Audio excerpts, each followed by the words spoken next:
வேத வசனங்களை வாஞ்சையோடு கற்றுக்கொள்ள காத்திருக்கும் அன்பர்களை இயேசு கிறிஸ்துவின் இன்ப நாமத்தினாலே வாழ்த்துகிறோம். கடந்த நிகழ்ச்சியிலே நாம் 31ஆம் சங்கீதம் 1ஆம் வசனம் முதல் 32ஆம் சங்கீதம் 4ஆம் வசனங்கள் வரை கற்றுக்கொண்டோம். அந்த பாடத்திலே 32ஆம் சங்கீதம் போதக சங்கீதம் என்றும், தாவீது தன்னுடைய அனுபவத்தை மற்றவர்களுக்கு போதனையாக்குகிறார் என்று சிந்தித்தோம். மேலும் தாவீது தனது வாழ்க்கையிலே பாவத்தை அடக்கி வைத்திருந்த காலம் மட்டும் அது அவருக்கு வேதனையை தந்தது என்றும் கற்றுக்கொண்டோம். இன்று நாம் 32ஆம் சங்கீதம் 5ஆம் வசனம் முதல் 34ஆம் சங்கீதம் 10ஆம் வசனங்கள் வரை கற்றுக்கொள்ள இருக்கிறோம். இந்த பாடத்திலே நமக்கும் தேவனுக்கும் உள்ள உறவு எப்படிப்பட்டதாயிருக்கிறது? நீங்கள் தேவனோடு நல்ல தொடர்போடு வாழ்கிறீர்களா, அல்லது அந்த தொடர்பு இழந்தவர்களாக வாழ்கிறீர்களா? 33ஆம் சங்கீதத்தின் தலைப்பு என்ன? ஆழமாக கற்றுக்கொள்ள தொடர்ந்து எங்களுடன் இணைந்திருங்கள். எங்களுக்கு மிகவும் அருமையான வேத ஆராய்ச்சி நேயர்களே, கடந்த நிகழ்ச்சியின் இறுதியிலே 32ஆம் சங்கீதத்தை சிந்திக்க துவங்கினோம். இது ஒரு போதக சங்கீதம் என்றும், சங்கீதக்காரன் தன்னுடைய அனுபவத்தை மற்றவர்களுக்கு போதனையாக்குகிறார் என்றும் சிந்தித்தோம். தாவீது தன்னுடைய வாழ்க்கையிலே பாவத்தை அடக்கி வைத்திருந்த காலம் மட்டும் அது அவருக்கு வேதனையை தந்தது என்று 2 முதல் 4 வசனங்களிலே கூறினார். அந்த வசனத்தின் இறுதியிலே சேலா என்கிற வார்த்தையை பார்க்கிறோம். இப்பொழுது நாம் நின்று கவனமாய் சிந்திக்க வேண்டும். இங்கே கருத்து மாறுகிறது. பாருங்கள், சங்கீதம் 32:5, நான் என் அக்கிரமத்தை மறைக்காமல் என் பாவத்தை உமக்கு அறிவித்தேன், என் மீறுதல்களை கர்த்தருக்கு அறிக்கையிடுவேன் என்றேன். தேவரீர் என் பாவத்தின் தோஷத்தை மன்னித்தீர். இது நம் ஒவ்வொருவருக்கும் ஒரு நல்ல முகவுரையாய் இருக்கிறது. ஏனென்றால் இன்று தேவனுக்கும் உங்களுக்கும் உள்ள ஐக்கியமானது சரியில்லை என்று சொன்னால் நீங்கள் திரும்ப வருவதற்கான மார்க்கத்தை தாவீது கூறுகிறார். நம்முடைய பாவங்களை நாம் அறிக்கையிட்டால் பாவங்களை நமக்கு மன்னித்து எல்லா அநியாயத்தை நீக்கி நம்மை சுத்திகரிப்பதற்கு அவர் உண்மையும் நீதியும் உள்ளவராயிருக்கிறார் என்று 1 யோவான் 1:9 வாசிக்கிறோம். நமக்கும் தேவனுக்கும் உள்ள உறவு இன்றைக்கு எப்படிப்பட்டதாக இருக்கிறது? தேவனோடு நல்ல ஒரு தொடர்போடு வாழ்கிறோமா, அல்லது அந்த தொடர்பை இழந்தவர்களாய் வாழ்கிறோமா? சங்கீதம் 32:6, இதற்காக சகாயம் கிடைக்கும் காலத்தில் பக்தி உள்ளவன் எவனும் உம்மை நோக்கி விண்ணப்பம் செய்வான், அப்பொழுது மிகுந்த ஜலப்பிரவாகம் வந்தாலும் அது அவனை அணுகாது. இங்கே தாவீது மிகுந்த ஜலப்பிரவாகம் என்று கூறும் பொழுது நோவாவின் காலத்து ஜலப்பிரளயத்தை மனதிலே கொண்டு பேசுகிறார் என்று கூறலாம். ஜலப்பிரளயம் எல்லாரையும் அழித்தது. நோவாவையும் அவன் குடும்பத்தையும் அது உயர்த்தி தாங்கி பிடித்து கொண்டது. நியாய தீர்ப்பின் தண்ணீர் நோவாவை தொட முடியவில்லை. இந்த உலகத்திலே மற்றொரு நியாய தீர்ப்பினால் வருகிறது. அது தண்ணீரால் வரப்போகும் நியாய தீர்ப்பல்ல, அக்கினியினால் வரப்போகும் நியாய தீர்ப்பு. அப்படிப்பட்ட நேரத்திலே நீங்கள் என்ன செய்ய முடியும்? சங்கீதம் 32:7, நீர் எனக்கு மறைவிடமாயிருக்கிறீர், என்னை நீர் இக்கட்டுக்கு விலக்கி காத்து இரட்சணிய பாடல்கள் என்னை சூழ்ந்து கொள்ளும்படி செய்வீர். இந்த வசனத்தின் இறுதியிலேயும் சேலா என்ற வார்த்தையை பார்க்கிறோம். அதாவது நின்று கவனித்து கேட்க வேண்டும். இதுவரை கேட்ட காரியங்களை சிந்தனை செய்ய வேண்டும். இப்படிப்பட்ட இடங்களிலே இசைக்குழு இசையை நிறுத்திவிடும், பல்லவியும் பாடப்பட மாட்டாது. இந்த நேரத்திலே அமைதியாயிருந்து கேட்ட வார்த்தைகளை சிந்தனை செய்ய வேண்டிய நேரம். அருமையானவர்களே, நாமும் அந்த வாக்கியத்தை சிந்தனை செய்வோமா? தேவனோடு உள்ள உறவை இழந்து போனவர்களாய் நீங்கள் இருக்கிறீர்களா? நீங்கள் மறைந்து கொள்ள ஒரு மறைவிடம் தேவையா? தேவனே உங்கள் மறைவிடமாயிருப்பாராக. சங்கீதம் 32:8, நான் உனக்கு போதித்து நீ நடக்க வேண்டிய வழியை உனக்கு காட்டுவேன், உன்மேல் என் கண்ணை வைத்து உனக்கு ஆலோசனை சொல்லுவேன். கர்த்தருடைய கண்ணினாலே அவர் உங்களை நடத்த வேண்டும் என்றால் நீங்கள் அவருக்கு மிக நெருக்கமாயிருக்க வேண்டும். இப்பொழுது வேடிக்கையான ஒரு ஒப்பிடுதலை செய்கிறார். கவனியுங்கள். சங்கீதம் 32:9, வாரினாலும் கடிவாளத்தினாலும் வாய் கட்டப்பட்டால் ஒழிய உன் கிட்டச் சேராத புத்தியில்லா குதிரையைப் போலவும் கோவேறு கழுதையைப் போலவும் இருக்க வேண்டாம். இன்று அநேக கிறிஸ்தவர்களும் தேவனுடைய சித்தத்தின் மையத்திலே இல்லை. அவர்கள் மிக தூரமானவர்களாய் இருக்கிறார்கள். என்றாலும் தேவன் தம்முடைய கிருபையினாலும் இரக்கத்தினாலும் அற்புதமாய் அவர்களை பாதுகாக்கிறார். இதைத்தான் எஸ்தரின் புத்தகத்திலேயும் நாம் கற்றுக்கொண்டோம். தேவனால் நடத்தப்படாதிருக்கிற ஒரு விசுவாசியை குறித்து குதிரைக்கும் கோவேறு கழுதைக்கும் ஒப்பிடுகிறார். ஏனென்றால் அந்த மிருகங்களுக்கு வாயினால் பேசினால் புரியாது, கடிவாளத்தினாலே அது வழிநடத்தப்பட வேண்டியதாயிருக்கிறது. இந்த சங்கீதம் உச்ச தொனியிலே நிறைவடைகிறது. கவனியுங்கள், சங்கீதம் 32 10-11 வசனங்கள். துன்மார்க்கனுக்கு அநேக வேதனைகள் உண்டு, கர்த்தரை நம்பியிருக்கிறவனையோ கிருபை சூழ்ந்து கொள்ளும். நீதிமான்களே, கர்த்தருக்குள் மகிழ்ந்து களிகூறுங்கள். செம்மையான இருதயம் உள்ளவர்களே, நீங்கள் எல்லாரும் ஆனந்த முழக்கமிடுங்கள். நீங்கள் யாராயிருந்தாலும் சரி, எங்கே இருந்தாலும் சரி, ஆண்டவராய் இயேசு கிறிஸ்துவை உங்கள் இரட்சகராக அறிந்திருப்பீர்கள் என்றால் உங்கள் இருதயத்தை உயர்த்தி நிறைவான மகிழ்ச்சியோடு அவரை துதியுங்கள், அவரை ஸ்தோத்திரியுங்கள். இப்பொழுது நாம் சங்கீதம் 33க்குள்ளே கடந்து செல்வோம். இது மீட்கப்பட்டோரின் ஒரு ஆனந்த பாடல். தேவன் சிருஷ்டிகராகவும் பராமரிப்பவராகவும் புகழப்படுகிறார். அவருடைய மகத்துவத்திற்காகவும் ஒப்பிட முடியாத அவருடைய கிருபைக்காகவும் அவர் போற்றப் பெறுகிறார். முதல் முறையாக இசைக்கருவிகளை குறித்து இங்கே வாசிக்கிறோம். இந்த சங்கீதம் யார் எழுதியது என்று தெரியவில்லை. தாவீது எழுதியிராத சங்கீதங்களிலே இதுவும் ஒன்று. வாசிக்கிறேன். சங்கீதம் 33:1. நீதிமான்களே, கர்த்தருக்குள் களிகூறுங்கள், துதி செய்வது செம்மையானவர்களுக்கு தகும். தேவனுடைய பிரசன்னத்திலே நாம் களி கூறுகிறவர்களாய் இருக்க வேண்டும். இது தேவனை துதிக்கும் ஒரு அருமையான சங்கீதம். இது தாவீதின் சத்தத்தை போல இருக்கிறது. என்றாலும் தாவீதால் எழுதப்பட்டிராத சங்கீதங்களுள் இதுவும் ஒன்றே. சங்கீதம் 33:2. சுரமண்டலத்தினால் கர்த்தரை துதித்து 10 நரம்பு வீணையினாலும் அவரை கீர்த்தனம் பண்ணுங்கள். இந்நாட்களிலே நாம் பயன்படுத்தும் கிட்டார் வாத்தியம் 6 நரம்புகளை கொண்டதாகவோ அல்லது 12 நரம்புகளை கொண்டதாகவோ இருக்கிறது. இந்த வசனத்திலே சொல்லப்பட்டிருக்கிற வாத்திய கருவியானது 10 நரம்புகளை உடையதாய் இருந்திருக்கிறது. இந்நாட்களிலேயும் கர்த்தருடைய நாம மகிமைக்காக இசைக்கருவிகளை மீட்டுகிற ஒவ்வொரு சகோதரனுக்காகவும் சகோதரிக்காகவும் நாம் கர்த்தருக்கு ஸ்தோத்திரம் செலுத்த வேண்டும். அப்படி கர்த்தரிடத்திலே தாளந்தை பெற்றவர்கள் அவருடைய நாம மகிமைக்காக அதை பயன்படுத்துவது தேவன் கொடுக்கும் ஒரு வாய்ப்பு என்பதை மறந்து போகக்கூடாது. ஆலயங்களிலேயும் சிறப்பு கூட்டங்களிலேயும் கர்த்தருக்காக தங்கள் வாத்திய கருவிகளை பயன்படுத்துகிற ஒவ்வொருவரையும் கர்த்தர் ஆசீர்வதிப்பாராக. சங்கீதம் 33:3. கர்த்தருக்கு புதுப்பாட்டை பாடுங்கள், ஆனந்த சத்தத்தோடே வாத்தியங்களை நேர்த்தியாய் வாசியுங்கள். கர்த்தருக்கு நாம் புது பாட்டை பாட வேண்டும். எது புது பாடல்? அநேக சங்கீதங்கள் எதிர்காலத்திலே பாட வேண்டிய புதிய பாடலை குறித்து சொல்லுகிறது. அந்த புதிய பாடல்களை பாடும் காலத்திலே புதிய பாடகர்களும் இருப்பார்கள். ஆண்டவருடைய ராஜ்யத்திலே நமக்கு புதிய சரீரம் கொடுக்கப்படும். இங்கே பூமியிலே பாட முடியாதவர்களும் கூட அங்கே பாடும் கிருபையை பெற்றுக்கொள்வார்கள் என்று நான் விசுவாசிக்கிறேன். வெளிப்படுத்தின விசேஷம் 5ஆம் அதிகாரம் 9-10 வசனங்களை கவனியுங்கள். தேவரீர் புஸ்தகத்தை வாசிக்கவும் அதன் முத்திரைகளை உடைக்கவும் பாத்திரராயிருக்கிறீர்.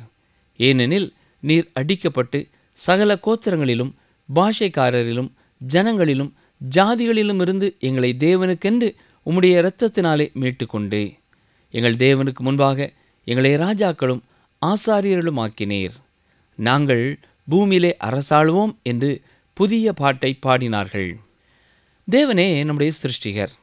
நாம் அவரை புதிய பாடல்களினால் பாட வேண்டும் என்று தாவீது நமக்கு அறிவுரை கூறுகிறார். இயேசு கிறிஸ்துவும் நம்முடைய இரட்சகராயிருப்பதனாலே நாம் அவருக்கு புதிய பாடலை பாடப்போகிறோம். வெளிப்படுத்தின விசேஷம் 14ஆம் அதிகாரம் 3ஆம் வசனத்திலேயும் பாடலை குறித்த ஒரு குறிப்பு வருகிறது. வாசிக்கிறேன். வெளிப்படுத்தின விசேஷம் 14:3. அவர்கள் சிங்காசனத்திற்கு முன்பாகவும் 4 ஜீவன்களுக்கு முன்பாகவும் மூப்பர்களுக்கு முன்பாகவும் புது பாட்டை பாடினார்கள். அந்த பாட்டு பூமியிலிருந்து மீட்டு கொள்ளப்பட்ட 144,000 பேரே அல்லாமல் வேறொருவரும் கற்றுக்கொள்ளக்கூடாதிருந்தது. மேலும் சங்கீதம் 33:3 நாம் பார்க்கும் மற்றொரு சத்தியம், ஆனந்த சத்தத்தோடே வாத்தியங்களை நேர்த்தியாய் வாசியுங்கள். நீங்கள் எந்த ஒரு சிறு கூட்டத்திற்கு முன்னாலே நின்று பாடுவதாயிருந்தாலும் நேர்த்தியாய் பாடல் பாட வேண்டும். இன்றைக்கு நேர்த்தியாய் பாடல் பாடும் பாடகர்களின் எண்ணிக்கை குறைந்து கொண்டே வருகிறது. கர்த்தருக்காக வாத்திய கருவிகளை வாசிக்கும் ஒருவராய் நீங்கள் இருப்பீர்கள் என்றால் முறையாக பயிற்சி செய்து நேர்த்தியாக வாசிக்க வேண்டும். நேர்த்தியாக நாம் பாட வேண்டும். இது உங்களுக்கும் ஆசீர்வாதமாயிருக்கும், கேட்பவர்களுக்கும் ஆசீர்வாதமானதாய் இருக்கும். சங்கீதம் 33:4, கர்த்தருடைய வார்த்தை உத்தமமும் அவருடைய செய்கை எல்லாம் சத்தியமுமாயிருக்கிறது. கர்த்தருடைய வார்த்தை என்பது ஒருமையிலும், செய்கைகள் என்பது பன்மையிலும் சொல்லப்பட்டிருக்கிறது. இது அவருடைய சிருஷ்டிப்பின் செயல்களை குறிக்கிறதாகும்.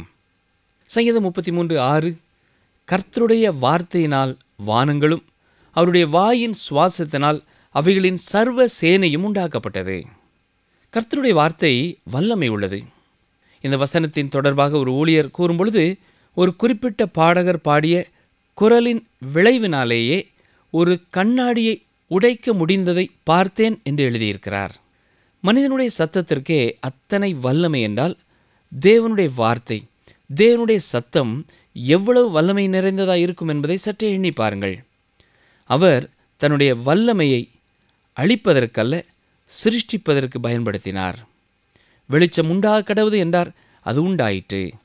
அருமையானவர்களே, சிருஷ்டிப்பிலே தேவன் ஒவ்வொன்றும் உண்டாக கடவுது என்று சொன்னவுடனே அவைகள் எல்லாம் உண்டாயிற்று என்பதை உங்களால் உணர்ந்து புரிந்து கொள்ள முடிகிறதா?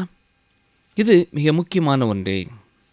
சங்கீதம் 33:10, கர்த்தர் ஜாதிகளின் ஆலோசனையை விருதாவாக்கி ஜனங்களுடைய நினைவுகளை அவமாக்குகிறார்.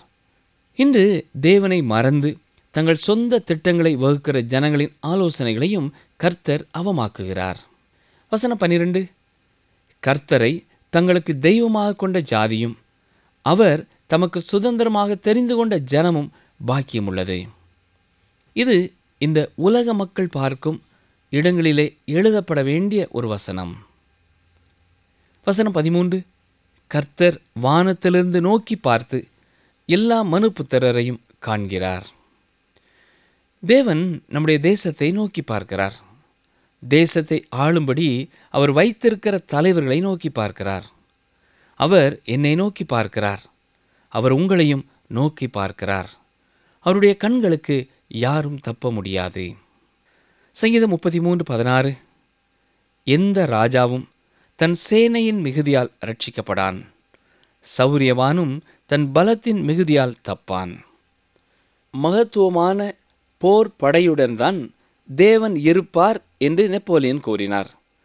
ஆனால் தனது செயலினாலே அது உண்மை இல்லை என்பதையும் அவரே வெளிப்படுத்திவிட்டார்.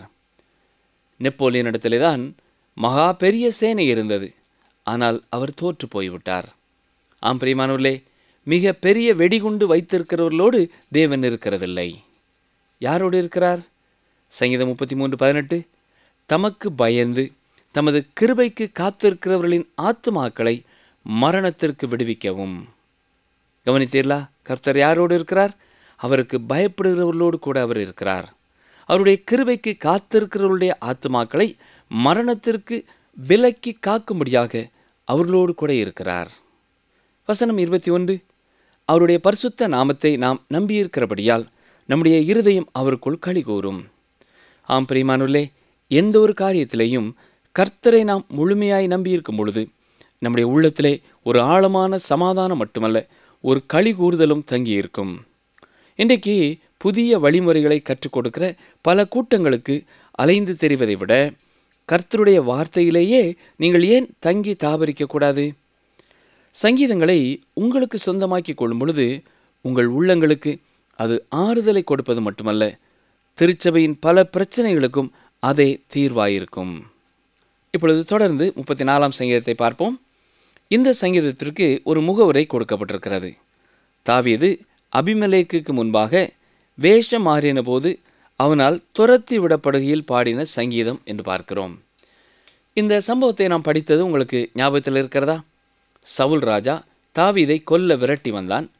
ஒரு குகையிலிருந்து மறு குகைக்கு ஓடி ஓடி தப்பி கொண்டிருந்தான் தாவீது. சவக்கடலை நோக்கி செல்லும் பாலைவன பகுதியிலே அந்நாட்களிலே தாவீது ஒளித்திருந்தார். அந்த இடத்திலே பலர் உயிர் வாழ முடியாது. அங்கே இருந்த காலங்களிலே தாவீதின் விசுவாசம் கூட பலவீனம் அடைந்தது. தான் அழிக்கப்பட போகிறேன் என்று எண்ணி பெலிஸ்தியருடைய தேசத்திற்குள்ளே கடந்து சென்றார். அந்நாட்களிலே தாவீதை அந்த பெலிஸ்திய அரசன் ஏற்றுக்கொண்டான். ஆனால் இன்னும் சிலர் தாவீதை ஏற்றுக்கொள்ள மனமற்றவர்களாய் இருந்தார்கள். என்ன நடக்கிறது? 1 சாமுவேல் 21ஆம் அதிகாரம் 11-12 வசனங்களை வாசிக்கிறேன். ஆகீசின் ஊழியக்காரர் அவனை பார்த்து, தேசத்து ராஜாவாகிய தாவீது இவன் அல்லவோ? சவுல் கொண்டது 1000, தாவீது கொண்டது 10,000 என்று இவனை குறித்தல்லவோ ஆடல் பாடலோடே கொண்டாடினார்கள் என்றார்கள். இந்த வார்த்தைகளை தாவீது தன் மனதிலே வைத்துக்கொண்டு காத்தின் ராஜாவாகிய ஆகீசுக்கு மிகவும் பயப்பட்டு. உண்மையான ஒரு ஆபத்தான சூழ்நிலையிலே தான் இருப்பதை தாவீது உணர்ந்தார். எனவே ஒரு பைத்தியக்காரனைப் போல நடித்தார். எனவே பெலிஸ்திய அரசன் தாவீதை அனுப்பிவிட்டான். எனவே அந்த நேரத்திலே தாவீதின் உயிர் காக்கப்பட்டது. இவ்வாறாக உயிர் தப்பி வனாந்தரத்திற்கு திரும்பி வந்த பொழுது தான் பெலிஸ்தியனை நம்பி சென்றதை விட கர்த்தரையே நம்பி இங்கேயே தங்கியிருக்க வேண்டும் என்று எண்ணினான். 1 சாமுவேல் 21ஆம் அதிகாரத்தை திருப்பி இந்த சம்பவத்தை நீங்கள் வாசித்து பார்ப்பீர்கள் என்றால், அங்கே 1 சாமுவேல் 21:10 அன்றைய தினம் தாவீது எழுந்து சவுலுக்கு தப்பி ஓடி காத்தின் ராஜாவாகிய ஆகீஸ் இடத்தில் போனான் என்று சொல்லப்பட்டிருக்கிறது. ஆனால் சங்கீதம் 34 கொடுக்கப்பட்டிருக்கிற முகவுரையிலே தாவீது அபிமலேக்குக்கு முன்பாக வேஷம் மாறின போது என்று சொல்லப்பட்டிருக்கிறது என்று சொல்லி வேதாமத்தை குறை கூறுகிற சிலர் இது வேதத்திலுள்ள ஒரு தவறு என்று சொல்லுவார்கள். ஆனால் அபிமலேக்கு என்பது அந்த அரச பரம்பரையை குறிக்கும் ஒரு வார்த்தையாய் இருக்கிறது. எகிப்திய அரசனை பார்வோன் என்கிறோம். ரோம சாம்ராஜ்யத்திலே ராயன் என்று சொல்லப்படுகிறார். பிரியமானவர்களே, இவ்வாறு வேத புத்தகத்தை வாசிக்கும் பொழுது வேதத்திலே ஒரு குறையை நான் கண்டுகொண்டேன் என்று நீங்கள் சொல்வீர்கள் என்றால், பிரச்சனை வேத புஸ்தகத்திலே இல்லை, உங்களிடத்திலே தான் இருக்கிறது. சங்கீதங்களின் புத்தகங்களை படிக்கும் பொழுதும் தாவீதின் அனுபவங்களின் அடிப்படையிலேயே அதை நாம் படிக்க வேண்டும். சங்கீதம் 34:1 கர்த்தரை நான் எக்காலத்திலும் ஸ்தோத்தரிப்பேன், அவர் துதி எப்போதும் என் வாயில் இருக்கும். அருமையானவர்களே, நீங்கள் பிரச்சனைகளின் மத்தியில் இருக்கும் பொழுது சோர்ந்து போனவர்களாக, தோற்கடிக்கப்பட்டவர்களாக எண்ணுகிறீர்களா? தாவீதினுடைய வாழ்க்கையிலேயும் அப்படித்தான் இருந்தது. உயிர் தப்ப அங்கே ஓடினார், இங்கே ஓடினார், அங்கே ஒளிந்தார், இங்கே ஒளிந்தார். இதற்கெல்லாம் முடிவு வராதது போலத்தான் இருந்தது. உள்ளம் உடைந்து அவர் சோர்ந்து போய்விட்டார். இன்னும் சில நாட்களுக்குள்ளாக நான் கொல்லப்பட்டு விடுவேனோ என்று பயந்தார். என்றாலும் அவர் என்ன சொல்கிறார்? கர்த்தரை நான் எக்காலத்திலும் ஸ்தோத்தரிப்பேன் என்கிறார். நம்முடைய சூழ்நிலைகள் எல்லாம் நமக்கு சாதகமாக இருக்கும் பொழுது நாம் கர்த்தரை துதிப்பது, அவரை மகிமைப்படுத்துவது நமக்கு எளிதானதாக இருக்கும். ஆனால் நம் கஷ்டங்களின் மத்தியிலே, நெருக்கங்களின் மத்தியிலே, பாடுகளின் மத்தியிலே இருக்கும் பொழுது கர்த்தரை துதிப்பது அத்தனை எளிதானதல்ல. என்றாலும் தாவீது என்ன சொல்கிறார்? கர்த்தரை நான் இக்காலத்திலும் ஸ்தோத்தரிப்பேன், அவர் துதி எப்போதும் என் வாயில் இருக்கும் என்கிறார். நாமும் ஆண்டவருடைய பிள்ளைகளாக நம்முடைய வாழ்க்கையிலேயும் நம்முடைய சூழ்நிலை எதுவாய் இருந்தாலும் கர்த்தரை முழுமையாய் நம்பினவர்களாக கர்த்தரை துதிக்க தீர்மானம் செய்வோமா? சங்கீதம் 34:2 கர்த்தருக்குள் என் ஆத்துமா மேன்மை பாராட்டும், சிறுமைப்பட்டவர்கள் அதை கேட்டு மகிழ்வார்கள். தாவீதினுடைய மனநிலைமை என்ன சொல்லுகிறது? கர்த்தருடைய நாமம் தன்னுடைய வாழ்க்கை மூலமாய் மகிமைப்பட வேண்டும். நம்மை பார்க்கிற, நம்மை கேட்கிறவர்கள் மகிழ்ச்சி அடைய வேண்டும். வசனம் 3 என்னோடே கூட கர்த்தரை மகிமைப்படுத்துங்கள், நாம் ஒருமித்து அவர் நாமத்தை உயர்த்துவோமாக. கர்த்தருடைய வார்த்தையும் கர்த்தருடைய நாமமும் ஒன்று போல இருக்கிறது. கர்த்தருடைய வார்த்தையை நான் அறிவிக்கும் பொழுது கர்த்தருடைய நாமமும் மகிமைப்படுகிறது. இதை நாம் உணரும் பொழுது நாம் ஒவ்வொருவருமே மற்றவர்களை பார்த்து என்னோடு கூட கர்த்தரை மகிமைப்படுத்துங்கள், நாம் ஒருமித்து அவர் நாமத்தை உயர்த்துவோமாக என்று சொல்ல நம்மை தூண்டுகிறதாயிருக்கிறது. முதல் 3 வசனங்களும் இந்த சங்கீதத்திலே தேவனுக்கு துதிபாடும் வார்த்தைகளாய் இருக்கின்றன. தொடர்ந்து வருகிற வசனங்களிலே ஏன் அவ்வாறு தேவனை துதிக்கிறார் என்பதற்கான காரணங்களை சொல்லியிருக்கிறார். சங்கீதம் 34:4 நான் கர்த்தரை தேடினேன், அவர் எனக்கு செவி கொடுத்து என்னுடைய எல்லா பயத்துக்கும் என்னை நீங்களாக்கிவிட்டார். இது எத்தனை அற்புதமான ஒரு அனுபவம் இல்லையா? உங்களுடைய வாழ்க்கையிலேயும் அப்படிப்பட்ட ஒரு அனுபவம் இருக்கும் என விசுவாசிக்கிறேன். தொடர்ந்து 5, 6 வசனங்களை பாருங்கள். அவர்கள் அவரை நோக்கி பார்த்து பிரகாசமடைந்தார்கள். அவர்கள் முகங்கள் வெட்கப்படவில்லை. இந்த ஏழை கூப்பிட்டான். கர்த்தர் கேட்டு அவனை அவன் இடுக்கண்களுக்கெல்லாம் நீங்களாக்கி ரட்சித்தார். கர்த்தர் கொடுத்த விடுதலைக்காக தாவீது எவ்வளவு நன்றியுள்ளவராய் இருக்கிறார் பார்த்தீர்களா? நம்முடைய வாழ்க்கையிலேயும் நாம் பின்னாலே திரும்பி பார்த்து கர்த்தர் நம்மை விடுவித்த நேரங்களை உண்மையாய் உணர்ந்தவர்களாய் அடிக்கடி அவரை துதிக்கிறோமா? சங்கீதம் 34:7 கர்த்தருடைய தூதன் அவருக்கு பயந்தவர்களைச் சூழ பாளையம் இறங்கி அவர்களை விடுவிக்கிறார். கர்த்தருடைய தூதன் என்ற வார்த்தையை சங்கீத புத்தகத்திலே 3 முறைதான் நாம் பார்க்கிறோம்.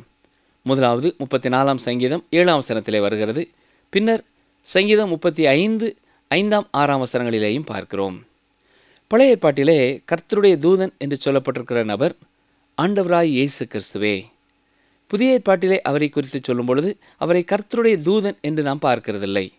அவர் ஒரு மனிதனாக இந்த பூமிக்கு வந்திருந்தார். பழைய ஏற்பாட்டிலே அவர் கர்த்தருடைய தூதன் என்று அழைக்கப்படுகிறார். எபிரேயர் 13ஆம் அதிகாரம் 5ஆம் வசனத்திலே நான் உன்னை விட்டு விலகுவதுமில்லை, உன்னை கைவிடுவதும் இல்லை என்று கர்த்தர் கூறியிருக்கிறார்.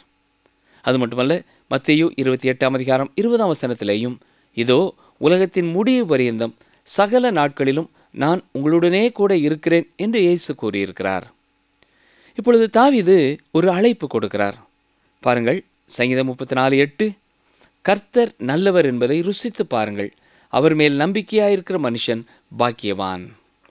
என்னை கேட்டுக்கொண்டிருக்கிற எனக்கு அருமையான சகோதரனை சகோதரியே, கர்த்தர் நல்லவர் என்பதை நீங்கள் அனுபவித்திருக்கிறீர்களா? நீங்கள் ருசி பார்த்திருக்கிறீர்களா? கர்த்தர் நல்லவர் என்பதை ருசி பார்த்த ஒரு மனிதன் சந்தோஷம் நிறைந்த ஒரு மனிதனாயிருப்பான். சவுல் அரசனால் தாவீது நீண்ட காலம் வேட்டையாடப்பட்டார்.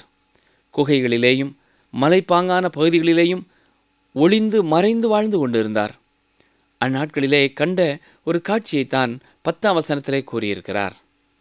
சங்கீதம் 34:10 சிங்கக்குட்டிகள் தாழ்ச்சி அடைந்து பட்டினியாயிருக்கும், கர்த்தரை தேடுகிறவர்களுக்கோ ஒரு நன்மையும் குறையப்படாது. அந்த மலைப்பாங்கான பகுதிகளிலே பசியோடு இருந்த சிங்கக்குட்டிகளை இவர் கண்டிருக்கிறார். அது மட்டுமல்ல, கர்த்தரை தேடி குறையின்றி வாழ்ந்தவர்களையும் அவர் அறிந்திருக்கிறார். சிங்கங்கள் குட்டிகளுக்கு இறை கொடுக்க அறிந்திருக்கும் பொழுது தேவன் என்னையும் உங்களையும் எத்தனை அதிகமாய் போஷிக்கிறவராயிருக்கிறார் இல்லையா? தன் அனுபவத்தின் மூலமாக தாவீது அதையும் கண்டுகொண்டார்.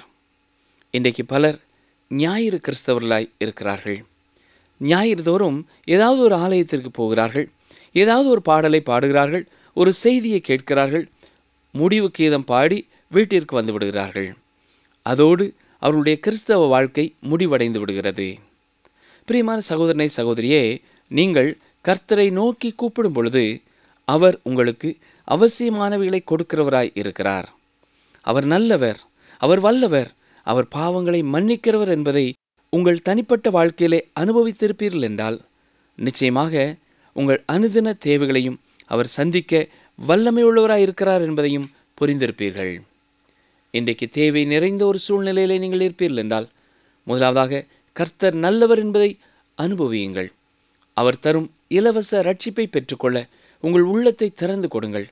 இரண்டாவதாக உங்களுடைய அவசிய தேவைகளை நம்பிக்கையோடு அவரிடத்திலே கூறுங்கள். அவரே உங்களை திருப்திப்படுத்துகிறவர். அன்பர்களே, இந்த நாளிலும் நாம் கற்றுக்கொண்டது என்ன? நியாய தீர்ப்பின் தண்ணீர் நோவாவை தொட முடியவில்லை. இந்த உலகத்திலே மற்றும் ஒரு நியாய தீர்ப்பின் நாள் வரப்போகிறது. அது அக்கினியினால் வரப்போகும் நியாய தீர்ப்பு. இந்நாட்களிலே நாம் பயன்படுத்தும் கிட்டார் வாத்தியம் 6 நரம்புகளை கொண்டதாகவோ அல்லது 12 நரம்புகளை கொண்டதாகவோ இருக்கிறது. 32ஆம் சங்கீதத்தில் சொல்லப்பட்டுள்ள வாத்திய கருவியானது 10 நரம்புகளை உடையதாய் இருக்கிறது. இன்று கர்த்தருடைய மகிமைக்காக இசைக்கருவிகளை மீட்கிற ஒவ்வொரு சகோதரனுக்காகவும் சகோதரிக்காகவும் கர்த்தருக்கு ஸ்தோத்திரம் செலுத்த வேண்டும். நம்முடைய சூழ்நிலைகள் எல்லாம் நமக்கு சாதகமாக இருக்கும்போது நாம் கர்த்தரை துதிப்பதும் அவரை மகிமைப்படுத்துவதும் நமக்கு எளிதாக இருக்கும். ஆனால் நாம் பாடுகளின் மத்தியிலே இருக்கும்போது கர்த்தரை துதிப்பது எளிதானது அல்ல. ஆனால் தாவீது ராஜா என்ன சொல்கிறார்? கர்த்தரை நான் எக்காலத்திலும் ஸ்தோத்தரிப்பேன், அவர் துதி எப்பொழுதும் என் வாயில் இருக்கும் என்று கூறுகிறார். நாமும் நம்முடைய வாழ்க்கையிலே சூழ்நிலை எப்படி இருந்தாலும் எல்லா நேரத்திலும் கர்த்தரை துதிக்க தீர்மானம் செய்வோமா? மீண்டும் அடுத்த நிகழ்ச்சியில் சந்திப்போம். கர்த்தர் உங்களை ஆசீர்வதிப்பாராக. பொல்லாப்பு உனக்கு நேரிடாது, வாதை உன் கூடாரத்தை அணுகாது. சங்கீதம் 91:10.